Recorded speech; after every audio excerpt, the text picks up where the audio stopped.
that's where you want to be. You want to say, yeah, I had a relationship and a marriage that went awry, and it happens. Uh, no hard feelings to the ex. I pray she has no hard feelings toward me.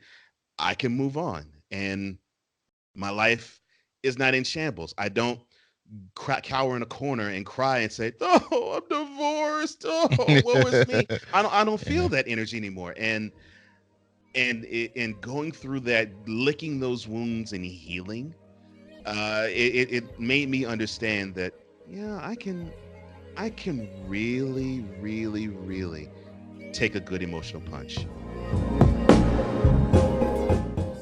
Well, ladies and gentlemen, welcome to The Awakened Soul. We are finally completing our Discovering Yourself Through Divorce series, and we had two amazing women on the first two episodes. It was started by Cliche, and then I had Hype Williams on, who added just great insights to through their divorce and what they learned about themselves throughout it. And the whole purpose of the series is really to not really harp on the negative of divorce. It's kind of find kind of the positive in it. And so for that, I luckily have access to a friend, a business partner, someone who's also an executive on the Breaks Radio, who hosts the Revolutions podcast, Cole Sports Revelations. I'm sorry, who's a blog writer, author.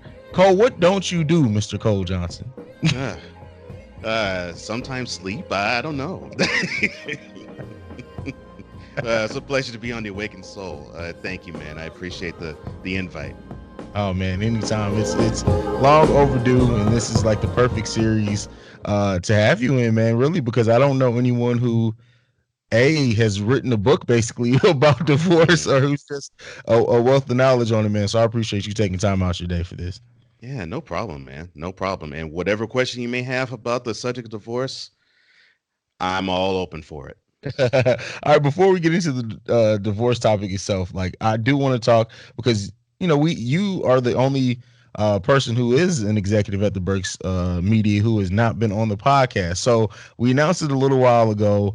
You and we had a conference call yesterday, just talking about things we're going to do in 2020. We're not going to release any of those secrets, but I want to personally thank you for joining the Breaks Media and to not only just join it in a capacity of having your podcast as part of it, but to deal with my shit and other people's shit, to be an executive and just to really shape the future of the Breaks Media. So I appreciate you for that, man.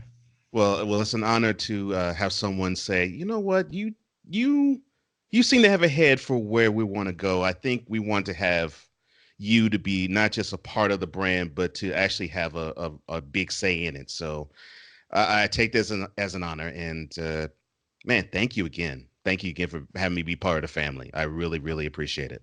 Oh man, anytime. And family is the perfect word there because that's what we want to be as a family, Yeah. and move as a unit. And we got some exciting things coming. We're done teasing that because I know y'all nosy people want to know. You're gonna have to wait and see. The proof's gonna be in the pudding, as they say.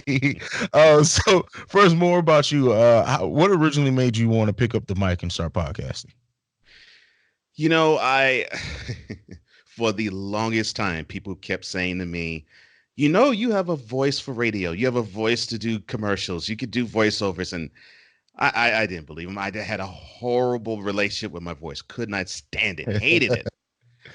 And then one fateful winter's day, happened to marry a communications major and a communications exec. And so she was actually producing her own radio show at the time, and she saw that I was basically not busied, and she said, "Yeah, I think I have an idea for you. Why don't you come over here for a second?" I'm like, "Oh boy, not the I think we should talk moments." I'm like, "Oh boy." So she introduced this idea that I should do a sports show because I have a wealth of knowledge in sports and that I have a great voice for it. And I was like, "Okay, fine, no problem." So she says, "All right, I will give you 30 minutes to write a 2-minute segment. Here you go." And your clock starts now. And I'm like, wait a minute. What do you want me to write about? What, LeBron James, Kobe Bryant, what, NBA execs acting a fool, NFL playoffs? What do you want me to write about? Now, you come up with anything. Doesn't matter. Just something sports related. And right now, your clock is running 30 minutes. Yeah, I got to have a 2 minute segment. I'm like, okay, fine. So I write the segment, and I can't remember what the segment was. It was around the time, NFL started their playoffs. And so I did the 2 minutes, and the next thing I know, I just ended by saying, I'm Cole Johnson, and this is Cole Sports. And as soon as I did that, my wife's eyes bucked. She was like, "What was that came out of your mouth? What was that? What? How did you know how to do that? How did you know how to do that? I have trained professionals to have a personality behind the mic. You did it on the first try. I slid a mic in your mouth. Okay, you have to create a show, and that's the name of your show. That's the name of your show. And every time you do your show, you have to do that hook. Oh boy. So I got to do this hook. Yeah, do that hook. Carlos, do that hook because that hook is money. Fine, okay. So what's messed up is that was in 2012. Exactly 4 winters later, that's when I started the podcast. Wow. So I could have had a podcast that was 7 years or close to 8 years old, but it's only 4 or close to 4. And so I started that journey in 2016, and then I just had the itch to start more and wanted to do an interview based podcast that ended up being Revelations. That started in 2017, and then why I'm on this show now.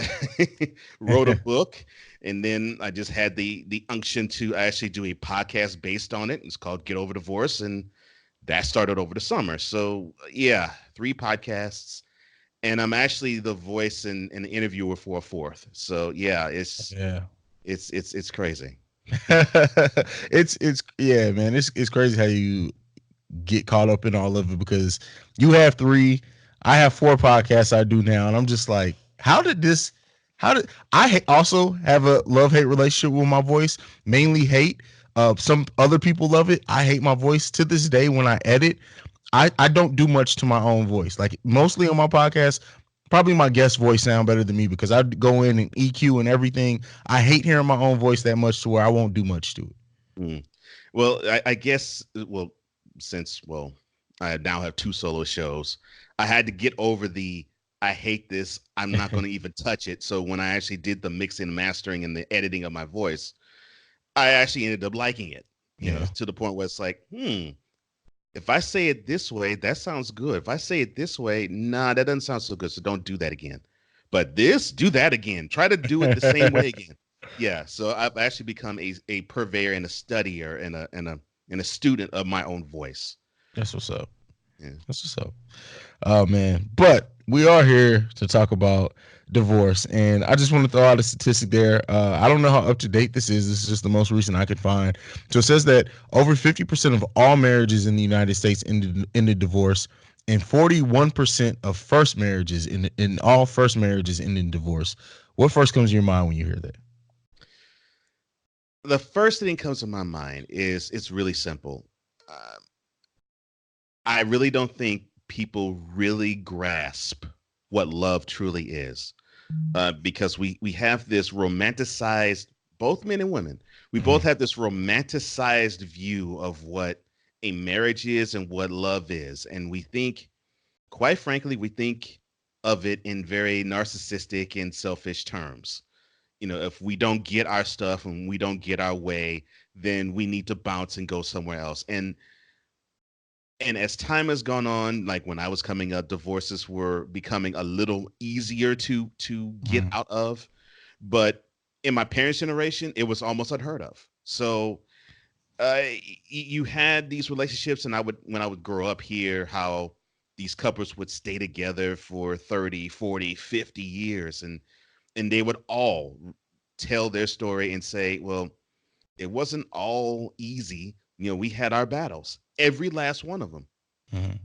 But those statistics, when I hear it, I really do believe it's like, you got people who, in this day and time, they don't really want to stick to it for the long haul. They don't want to really roll up their sleeves and fight and work because, let's be completely forthright, love is work and Mhm. relationships are work. And if you don't think it's work, then you should have no business being in one.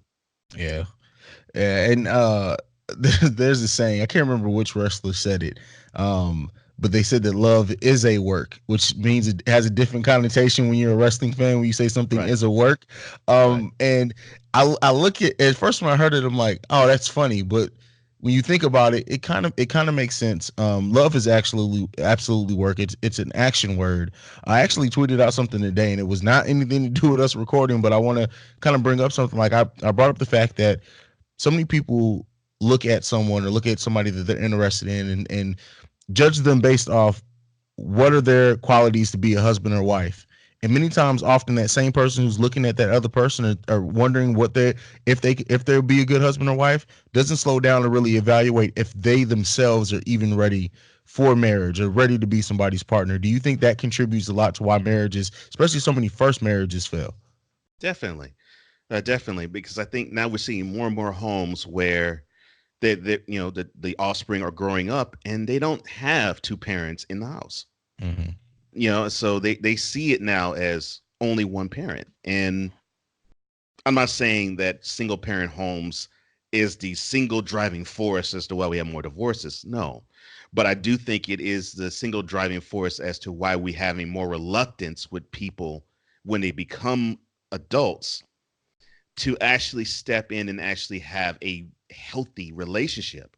Mm, Don't even have to go into the marriage realm. I'm just saying just a healthy relationship, because you have to learn about yourself, and you do learn a lot about yourself in relationships, and you have no choice but to learn about yourself in marriage. yeah, and and those are daunting things. And when you feel the relationship heat, people like to simply get out that kitchen yeah. and say, going solo is the best way to roll. And you're having more and more people who think that way. Yeah, absolutely. Do you think that with divorce, we always hear about women, and a lot of times it's pointed as it's almost automatically looked at if a marriage fails. It's like, what did he do? What did the male do? Hmm. Do you think that it makes a man hesitant to admit that a marriage is failing because they don't want to be looked at as the reason why their family fell apart? It is. It is. I mean, look, we let's be completely forthright. We're men. We have egos. I mean, Yeah, it's just no getting around it. We have egos, and we don't want to be the cause of something to go left. And once we face that, it's a bitter pill to swallow. So yeah, you do have more and more men in today's society coming up, and they're saying, this marriage thing, no. And you're having more say, I think I can deal with a long-term relationship and not get into marriage, like the yeah, relationship that Stedman Graham and Oprah Winfrey have. You're seeing more of those, yeah. long-term relationships, but they don't marry. And it's, to me, an easy way out and a cop out, personally. Okay, I agree with that. I think that I don't know if it's a fear of divorce because I think do think people have marriage PTSD that maybe weren't ever married before. Like just seeing your parents' marriages fail, or the people Hmm. down the street see that like marriages dissolve so much. I think people think, well, if we don't officially tie the knot, it'll keep us from getting to that point, and it really doesn't. I mean, if a relationship is gonna fail, it's gonna fail. Yeah.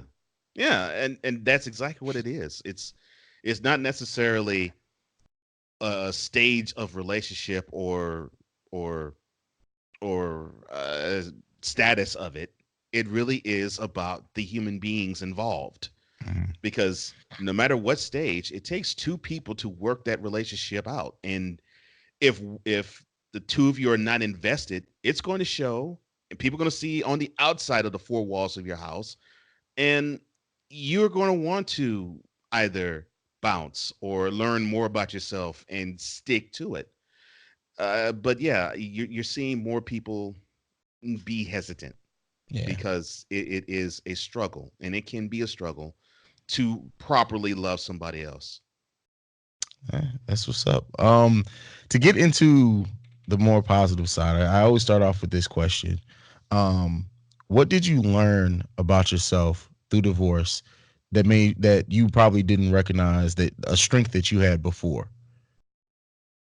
Man, I'm one tough sucker. I'm one tough sucker. And I say that not necessarily in a braggadocious manner. And I knew I could, I can take a punch. I knew that, but taking an emotional punch is a little different than taking a physical one because, well, Hmm. we as men, we're built to be more physical. And we have that nature about us almost innately. But when it comes to emotion, well, let's be completely forthright. Women are a lot stronger in that area than men are. Okay. And for me, I learned that I can take a pretty good emotional punch and keep on going. And of course, I learned many other lessons. One of which is, life is not over, even though it feels like it at that time. Hmm. Uh, but life is not over. Perseverance is an absolute lifesaver for someone who has gone through divorce, and I've lived that. Another big lesson probably would be that you could rip that scarlet letter off of you. People want to place the scarlet letter of D on you, Hmm. and whenever you say you're divorced, you're looked at as damaged goods when you date again. But you could take that letter and just rip it completely off of you because you don't have to live divorced. You can just live as a person who has gone through it Hmm. and outgrown it and has learned the lessons from it and is better for it. And if you're healthy enough, that's where you want to be. You want to say, yeah, I had a relationship and a marriage that went awry, and it happens. Uh, no hard feelings to the ex. I pray she has no hard feelings toward me. I can move on, and my life is not in shambles. I don't cower in a corner and cry and say, "Oh, I'm divorced. Oh, woe is me." I don't feel Yeah. that energy anymore. And going through that, licking those wounds and healing, it made me understand that, yeah, I can really, really, really take a good emotional punch. Yeah. Yeah. What? How did the shift happen? And correct me if I'm wrong. I kind of assume because I think it has to happen for everyone. The shift happened where you stopped being obligated or feeling like your obligations were in the marriage or in the marriage failing, and you shifted that towards focusing on your own happiness. It took for me. It was I had a speaking of statistics, I had a fellow divorcee right at the beginning of when I got divorced say to me that it takes 18 months for an average person to really be healthy enough to date again after the divorce is final in their marriage. So that was about right because I was not really in a great spot and place. I would dare say, just to be on the safe side, 2 years. Okay. And yes, I dated in between that time because I'm like, no, I'm well enough. And then discover, no, I'm not. I'm damaged goods, and and I'm close to damaging other people because of my baggage. So no, okay. By the time I got to the 2 year mark, and I looked at myself, and I didn't. Well, I didn't attach the word hoe to my ex-wife, or slut to my ex-wife, or tramp to my ex-wife. I no longer blamed her for 100% of the marriage going sour, Hmm. or the stuff that she did do that was foul to me. I no longer really had any place in my heart for it and for her in it. So the moment I did that, and the moment I actually had to look myself in the mirror and say, you know what, buddy, that relationship that you throw the throw the whole weight of blame onto your ex-wife, you know why the relationship really failed? You're looking at him. Mm. You're the reason why that relationship failed. That was the moment I turned the corner. Okay. What? How? So you said it took you about 2 years to get to that place. Yeah, it took about 2 years, and About it, two it years. yeah, and it would have taken shorter amount of time, but like when you get in the wrong headspace and you feel as though you have this wrong mentality of, well, to get over a relationship, get underneath another one. Yeah. That delays your healing. And then once you did get to that place, I assume that you got to the place of the next step after that was, all right, now I have to rebuild who Cole is. Yeah. What was the first thing you did to rebuild yourself? The first thing I did to rebuild myself was I learned, okay, what are the things you love to do? It doesn't have to make money. If it does, that's all the better. But what makes you happy? You have to do what makes you happy. And if people look at you, even at your advanced age, and say, you shouldn't be doing that, just shake your head at them because they're not living your life. They're not in your Mm-hmm. shoes. They haven't even walked a foot, let alone a mile in them. And you do you. So you got to find out what you love to do. And it could be as inane and as silly as it could possibly be to the rest of the world, but it doesn't matter because it makes you happy. It fulfills you. It pours into you. And that was a big lesson to learn because I understood that before I didn't even invest in pouring into me. Mm-hmm. So when I got that understanding of, yeah, do what you're passionate about and dive in it head first. Yeah, it just made me a better person all the way around. It makes sense. Do you when you say get into like the things you love and make yourself a better person all the way around, and you also mentioned earlier when you stop referring to your ex as certain names, Hmm. that weight off your shoulders, like did people notice that change in you? Did people say, you know what, you seem like you're really happy right now? I don't hate to go to the typical thing of like you're glowing or something. I don't think us men ever get that anyway, but did you get comments like that from the people around you? I did. I did. And it was funny. I received some of those compliments right about the time my separation was happening. Mm-hmm. But I noticed those compliments went away. And no, it wasn't glowing. It was, you have this look of peace of Mm-hmm. this look of contentment on your face. That is what I heard a lot of. Okay. So I heard a lot of that when the marriage was in the beginnings of the dissolution stage. I didn't hear any of that until the 2 year mark, and then after I started to really do what I loved, I started to hear more and more of that. And it was good to hear because I felt I was going in the right direction. And not to say that that the passions of my life was the magic elixir. No, you're human. You still go back. You still slide into those old behaviors because it's like, oh, okay, so this is an area I got to really take care of. Most of the time, I was great, but there was sometimes I slipped back and said, no, no, no, no, you got to clean that up. And yeah, it was basically the compliment I got was, yeah, you have a good look of peace, or you have this peaceful contentment about you. I received a lot of those compliments around that time. Okay, that's fair. Do you and I'm sorry that I don't know this. Do you and your ex-wife share any children together? No, we don't share any No. children. Okay. So you guys were able to. You guys didn't have ties. Do you think that did that make it easier as well that you didn't have to keep seeing your ex? I think it made it a little easier. It made it easier for me Mm, if the relationship was at the divorce part of the relationship was at its beginning. okay. Like that 2 year stretch, it would have been a lot harder for me to really get over then in that short amount of time. It would have taken probably a little longer for me, but I know I would have gotten to this stage, Okay. even if we had children. I know that for a fact. Good. Good. Yeah. Who's Cole now versus who Cole was when he was married? Well, I've since remarried, so So, oh well, yeah.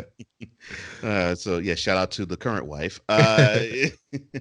Cole now is a guy who decided to dive into those passions, and now those passions are paying him back, and it's fulfilling him 100 fold. And he is a lover of life, and it took a while to get to that point. And he is one who wants to help people who have endured those types of pains, like a divorce. Mhm. He's one who wants to, give forth entertainment, have put smiles on faces, make people think. and make people feel good about themselves just by my presence around them. The Cole during my first marriage was one, and I mean, I still have a little bit of this of myself. I mean, I'm a hardcore introvert. Uh, but I was even more of a hardcore introvert. It was like, look, I got my house, I have my woman, I'm good. Now it's just time for us to just do us, Yeah. and and I really do not care about anybody, and that includes family members. Didn't care about family members, didn't care about friends, didn't care about enemies, didn't care about coworkers. It was just, wifey and me, and that was that. And I didn't have any passions, and I didn't live life. I just existed. Ooh, that's deep. Yeah. That's deep. Yeah. Yeah, and I think a lot of us get caught in that, and whether it be relationships or anything, it's sucks to just exist. It Hmm. really does to just be in that place. So with you being remarried, um, if you had to give yourself a completely objective rating of Cole as a spouse in his first relationship versus Cole in his current marriage, Hmm. out of 100, what rating are you giving yourself? Okay. The first marriage, I probably give myself 70. Okay. And the reason why I say that is, I mean, I did things right, but I have to own up and say, yeah, I did a few things wrong too, and I didn't love my ex-wife the way she deserves, and I have to understand that there is somebody on this planet who, whether I think it's true or not, or whether I believe it or not, can honestly say, I gave you an opportunity to love me, and I don't love you anymore, and I don't find you lovable. Mm, I have to take that. That's an yeah. L I got to take and run with, Okay. So because of that, I say 70. I probably even lower the grade and give me a failing grade.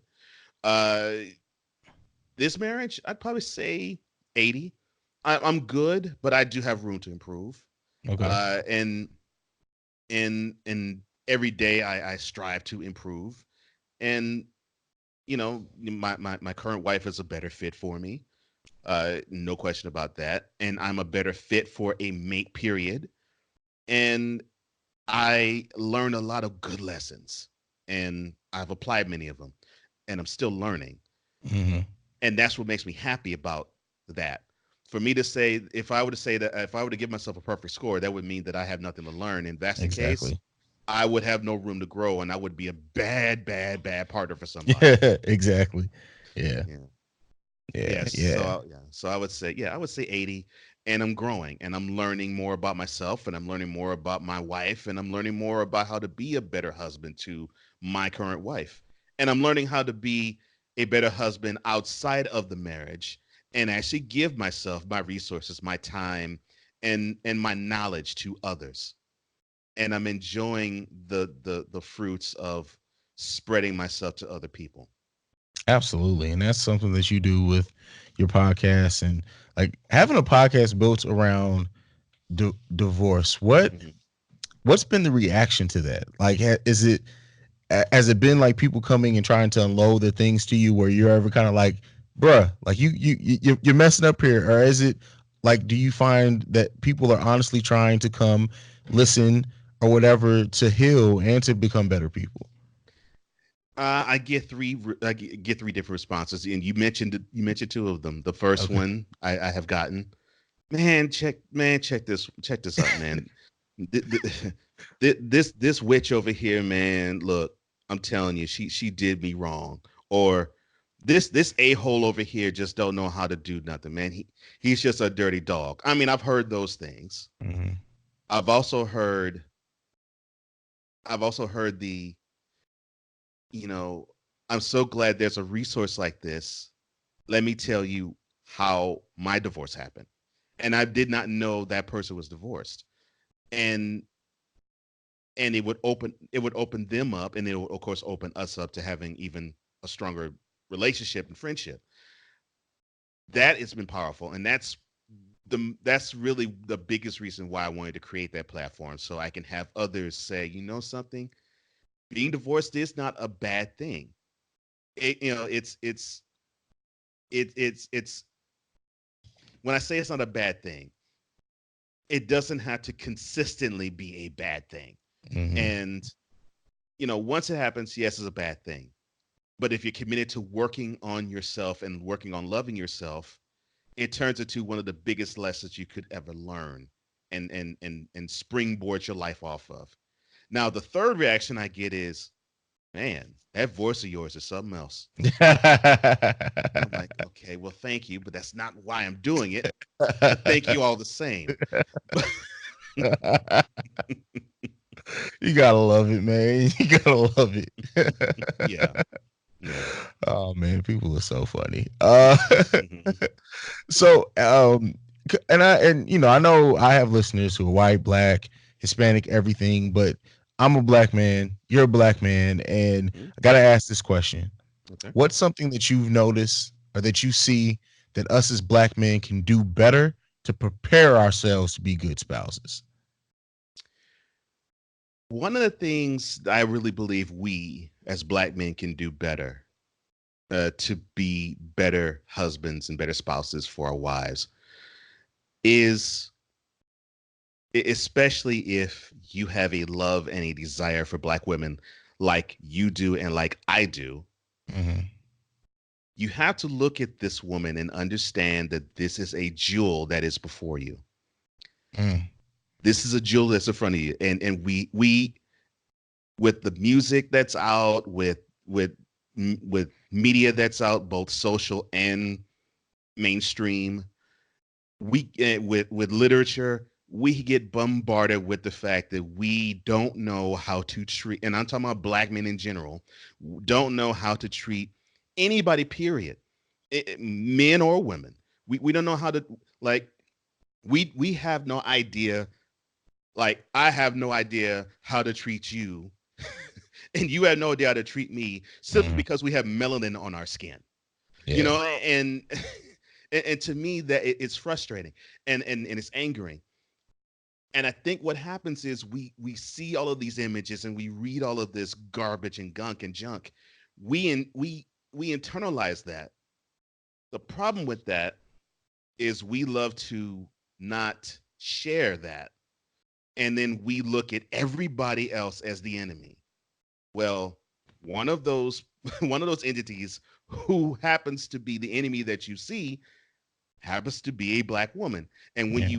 you direct that poison and that ire toward her, don't be surprised what you get back is going to be 10 times worse than what you're giving off. Because one, they don't deserve it. Two, you're attacking an innocent person and bystander. And three, you're attacking the greatest resource a black man has on the earth. Exclamation point, end of story. So we have to understand that we're looking at diamonds when we see black women. We're looking at jewels when we see black women. We're looking at royalty when we see black women. And if we look at them and treasure them and look at them as treasures, we will treasure them, and we will look at them differently. We will respect them for what they were supposed to be respected for. Mm. They give life. I mean, just think about it. They give life. Yeah. One of those wonderful, beautiful beings gave life to you. One of those women gave life to me. One of those wonderful women gave life to you. And we as men, we we sometimes turn off that understanding and turn on the, well, I just have to get the snatch. And Yeah. and just have this base understanding of what it is to have a relationship and just reduce a woman to nothing but a body part. And that's unfair to them. And that's insulting to them. Yeah. So we have to do a much better job of realizing that a wife is truly what they say in the Bible. She is a crown on a man's head. And if you really do understand that, you will treat her with the reverence that she so richly, so rightfully, and so utterly deserves. Mhm. I agree. You just drop the mic and walk the hell off, Cole.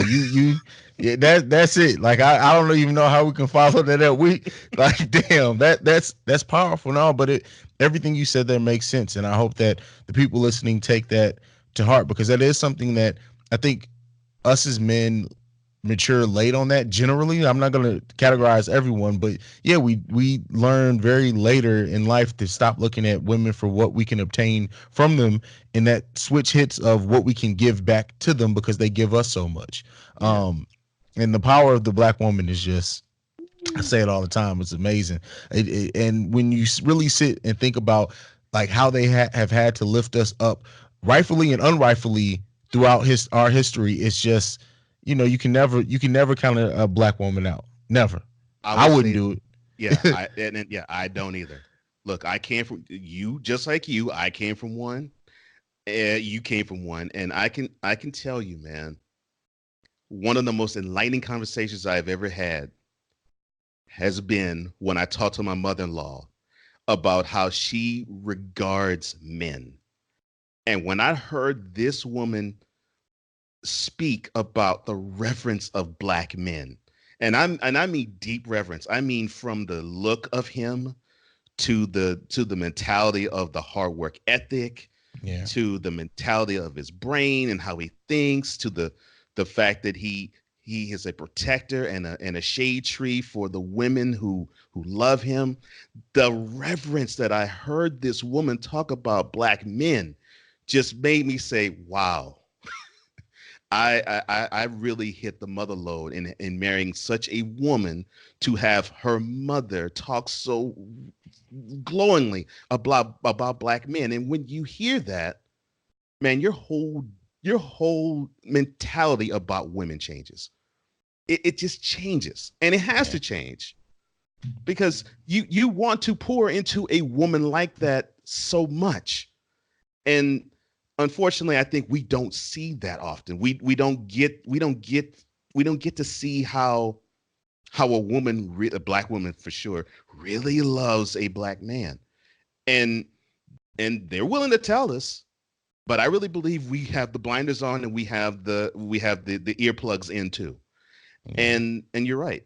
We seem to mature a lot later in that understanding. And man, I tell you, if you really want to know black men, how what black men women really think about you, beyond the hurt that we have placed upon them, let them be vulnerable. And when they are, and I say this about women, especially black women, the most beautiful part about a woman is her vulnerability. When she gets vulnerable, it's not when we take advantage of her. That's when we're supposed to pour more into her. We're supposed to reward her by protecting her, by providing for her, by being the center of giving her the opportunity to grow from that, because her vulnerability is her greatest strength. And if she could be the greatest strength to you, take that, run with it, and protect it, because that is a gift that nobody else on this earth could give you. Yeah. The fact that we're gifted black women is just, we don't deserve them, bro. We don't deserve them. I agree. I Yeah, agree. we don't. I got nothing else. I do have this quote, and I want to know your thoughts on it, and then we're done after this. And funny enough, this came from Louis C.K., but I in just doing research, but it's funny though. Well, it's not funny. It might So be funny it came from Louis C.K., but yeah, yeah.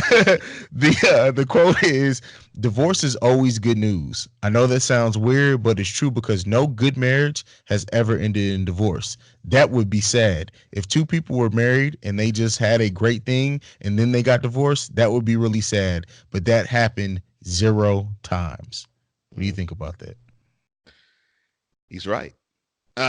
You know, what we may think of the guy, he's right. He's right. The one thing that I had to learn is I came from a product of two people who still are absolutely, positively in love with each other, definitely more now than they did when they met. And they'll be celebrating 48 years in April. So I was a product of that. I also was a product of one of those members of my parental set who endured a divorce too.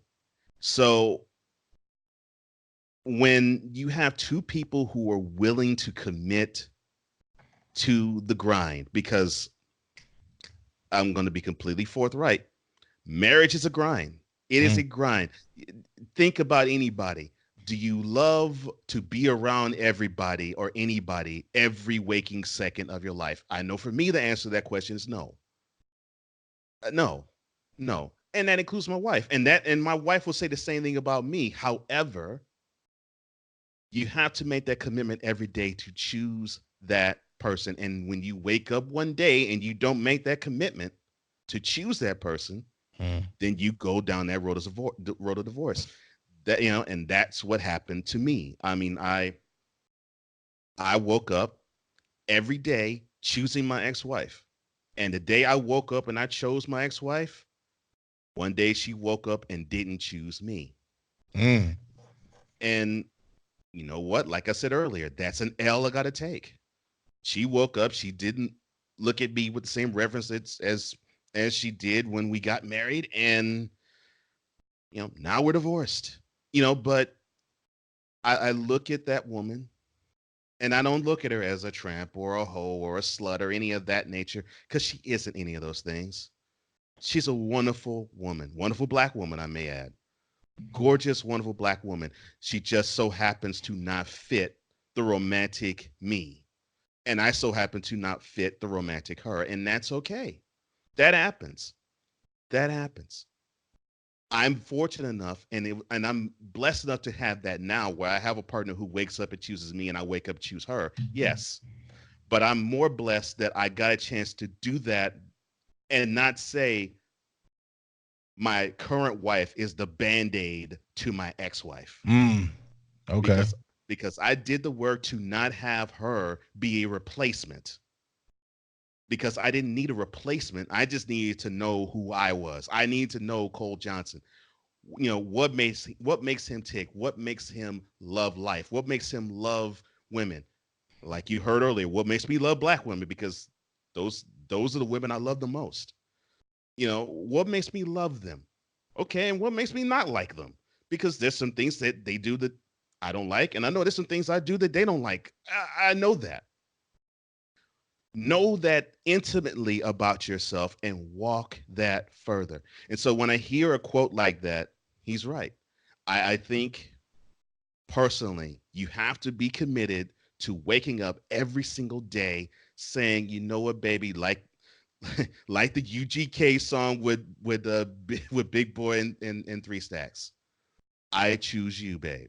You have to wake up every day with that sentiment in mind.